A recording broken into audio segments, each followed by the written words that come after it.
Welcome viewers. Donald Trump's myriad of felony problems have intensified after a whirlwind week of lawsuits and courtroom decisions that went against the embattled former president, which include a civil suit filed by the New York legal professional general that partly seeks to prohibit him or his grown-up children from ever running a corporation in their home state again.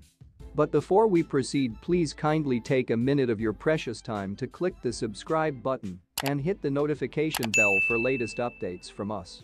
It used to be just one of several new setbacks for Trump as the probe into his dealing with of classified documents continues and unsealed courtroom papers revealing that a writer already suing him for defamation plans to file a second lawsuit alleging he raped her underneath a historic new law handed by New York legislators. The new week only guarantees to bring more troubles for Trump. The House panel investigating the January 6 riot of the U.S. Capitol indicated the final televised hearing set for Wednesday will be an explosive match featuring new witness testimony. Here's an update on the largest legal threats facing Teflon Don in state, federal, and congressional investigations. Dodge probe of lacking White House records. Attorney General Merrick Garland's investigators continue to check out Trump's handling of highly touchy classified documents in a probe that ought to result in a federal indictment. Trump scored a point when Judge Aileen Cannon tasked a well-respected Brooklyn judge with examining extra than 10,000 seized documents as a special grasp in the Dodge probe. He lost one when an unimpressed Judge Raymond Dearie put his lawyers on the hook via forcing them to take a position on whether he declassified files and detail his unfounded claim the FBI planted evidence. "My view is you can't have your cake and consume it," Dearie told Trump's lawyers when they seemed before him on Wednesday.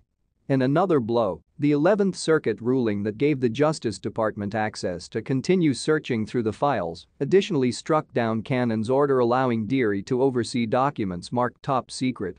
Trump continues to claim he did nothing wrong and was once widely ridiculed after a Fox interview last week in which he claimed, "If you're the president of the United States, you can declassify simply by saying, 'It's declassified.' Even by wondering about it." NYAG civil fraud case against the Trump Organization. The state legal professional general's sweeping lawsuit filed Wednesday charged Trump, the Trump Organization, Donald Jr., Ivanka and Eric Trump, and other senior executives with engaging in rampant economic fraud. The 280-page complaint filed in Manhattan Supreme Court consists of dozens of examples of Trump and his associates inflating the value of agency assets such as skyscrapers and golf courses with the aid of hundreds of millions of dollars. In doing so, the AG says the organization reaped massive financial rewards, whether or not through better mortgage terms or tax breaks. It shows proof of Trump overstating his own net worth by billions. The suit seeks to continuously change how the former president's company operates in New York.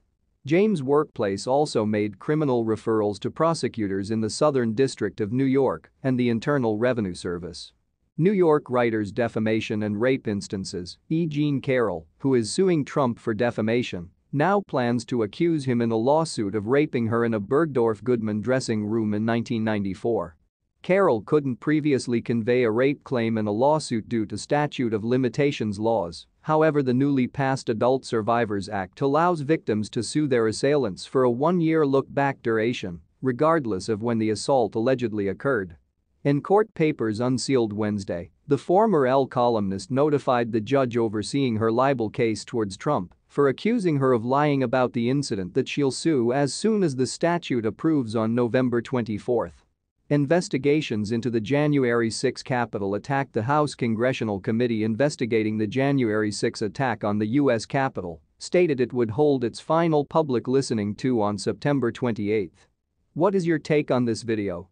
Kindly drop your comments below and thanks for watching.